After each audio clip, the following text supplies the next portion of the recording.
Facebook বন্ধুরা, আসসালামু আলাইকুম। আপনাদেরকে জানাচ্ছি সাদর সম্ভাষণ।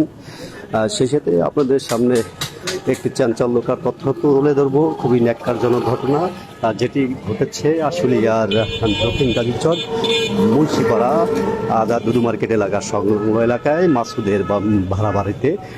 সেটি হচ্ছে আশুলিয়ার মুন্সিপাড়া এলাকায় সুলতান নামে এক ব্যক্তি নিজের মেয়েকে দীর্ঘদিন ধরে ধর্ষণ করেছে বলে এই অভিযোগে বাবাকে আটক করেছেন আশুলিয়া থানা পুলিশ। ঘটনাটি প্রকাশ্যে আসার পর এলাকায় ব্যাপক চাঞ্চল্যের সৃষ্টি হয়েছে। সোমবার দুপুরে আশুলিয়ার ওই এলাকা থেকে মাসুদের ভাড়া বাসা থেকে তাকে আটক করা হয়। আটককৃতের গ্রামের বাড়ি বরিশাল জেলার মুলাদি উপজেলার বাটামারা গ্রামের নুরুল ইসলামের ছেলে। বর্তমানে সে আশুলিয়া ওই এলাকার ভাড়া বাসায় থেকে তার মেয়েকে দিয়ে একটি গার্মেন্টসে চাকরি করাতো। এর পাশাপাশি তার প্রতিবন্ধী স্ত্রী ছিল, সেই স্ত্রীকে দিয়ে ভিক্ষা করাতো। এখানে যে আমরা স্থানীয়দের সূত্রে যেটি জানতে পেরেছি, অভিযুক্ত সুলতান তার মেয়েকে একটি পোশাক কারখানায় চাকরি করাতেন, এছাড়া তার প্রতিবন্ধী স্ত্রীকে দিয়ে ভিক্ষা বৃত্তি করাতেন। অভিযোগ রয়েছে তিনি গত প্রায় 5 মাস ধরে নিজের মেয়েকে ধর্ষণ করে আসছিলেন। সম্প্রতি বিষয়টি জানাজানি হলে এলাকাবাসীর মধ্যে ক্ষোভ ছড়িয়ে পড়ে। পরে স্থানীয় লোকজন অভিযুক্তকে আটক করে পুলিশে খবর দেয়। সংবাদ পেয়ে আশুলিয়া থানা পুলিশ ঘটনাস্থলে পৌঁছে তাকে আটক করে নিয়ে থানায় যায়। পরে আশুলিয়া থানা যিনি ভারপ্রাপ্ত কর্মকর্তা রয়েছেন ওসি তরিকুল ইসলামের সাথে কথা বলে যেটি আমরা জানতে পেরেছি, স্থানীয় এলাকাবাসীর অভিযোগের ভিত্তিতে সুলতানকে আটক করে থানায় নেওয়া হয়েছে।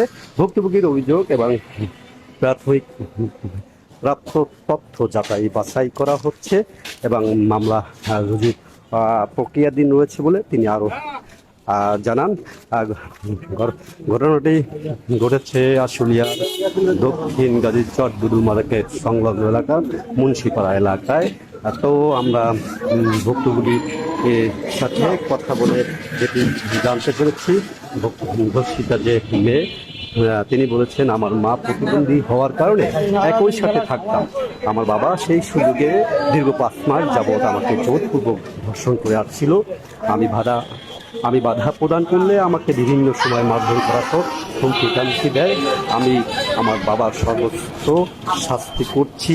এই ধরনের ঘটনা যেন বাংলাদেশের কোথাও পুনরাবৃত্তি না হয়, এই দাবি জানাচ্ছি সকলের কাছে। এবং বন্ধুরা, যেটি জানাচ্ছিলাম আশুলিয়া দক্ষিণ গাজীচর দুদু মার্কেট সংলগ্ন এলাকা থেকে সর্বশেষ খবর।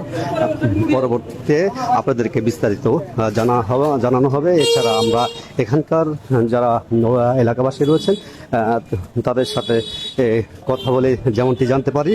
2022 সালে আমার প্রতিষ্ঠা হয়েছে। তারপরে আমার গায়ে হাত দিত, নিজের চলে গেছিলাম, যে 5 মাস আলাদা থাকছে, একা থাকছিলাম। পরে আবার কথাগুলো নিয়ে আসছে। সবাই বলছে, আমার আত্মীয়-স্বজন সবাই, আমি এই জায়গায় আসতে চাই না। তারপর আমার জোর করে এই জায়গায় পাঠানোর পর থেকে এরকম রোজার আগের ছিল এরকম নির্যাতন। 5-6 মাস কেউ কোনো প্রতিবাদ করে না। আমরা গেছিলাম কাজের মার্কেটিং এর জন্য। কাজ আমরা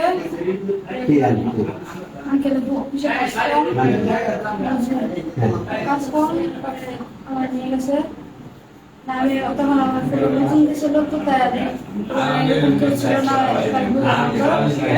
আমি বুঝতাম, তাই আমার যদি অভিযোগ দিয়ে থাকে, কি বলবো, মায়ের যেটা বলছে সেটাই সব। আমার মায়ের যেটা বলছে এটা সত্যি আমি মাইনে নিল। নবীনগর স্মৃতিসৌধ আছে না, আস্তে আস্তে রাত 8টা বাজে কি পিজ্জা টিজ্জা কি আলিজালি নিয়ে আসে। আমি ওই সময় আবার আর রাগারাগি সাথে করছি, আমাদের নিয়ে মাত্র 200 টাকা। একটা পিজ্জার দাম হয়তো অনেক টাকা, ঠিক না? এত টাকা তোর পিছনে কেন তোর আঙ্কেল খরচ করবো? স্বীকার করি আমার বাবা আমার উপর অত্যাচার করে, আমার মা হনে থেকে দেখে। বুঝছেন, এইটুকুই আমি জানি, আর বেশি কিছু জানি না। আমরা সে চাকরি করে, কিন্তু মেয়ের এই ঘটনা সবে আমার কাছে বলে, বলার পরে আমরা ওরে সবকিছু বুঝাই বলি যে বড় মেয়ে, যে আজকাল মেয়ের বিয়ে দেওয়া লাগবে, বিয়ে করা লাগবো। কিন্তু ওই মেয়ের অনেক জনের কাছে বলছে, আর ফুফা বা খালা আত্মীয় স্বজন সবার কাছে বলছে, কিন্তু এই প্রতিপক্ষ মেয়ে কোনো দামে কোনো পাইনি কারোর কাছে। আমরা চাই এটা যেন এই যে প্রশাসনের কাছে চাই এটা যেন সুষ্ঠু দাবি হয়, মানে বিচার ভালোভাবে হয়। পরে যে বইলা গেল এতে সবকিছু জানি, এর কাছে ডিটেল খবর অতি কম। পরে আমার কাছে বলছে, আমি বলছি যে তাহলে আমরা লোকজনের জানা দেয়, লোকজনের বিচার করবো। কয় যে আমার আব্বু তো আমার কি করে না, আমাকে তো বাড়াইতেই দেন, আমি কেমনি কি করবো। লাস্টে আমি ওর রয়ে গেলাম এক স্যারের বাসায়। ও স্যারে পরে চা দিল, ও মুখোশ তুলে নাই, আর আমি একটা চা খাইছি।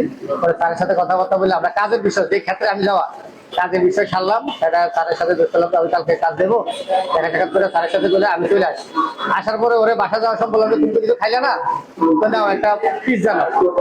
এই একটা পিৎজা ওরে দিছি। এই সর্বশেষ এই পর্যন্তই হচ্ছে আমার সাথে তার কথোপকথন এইটা।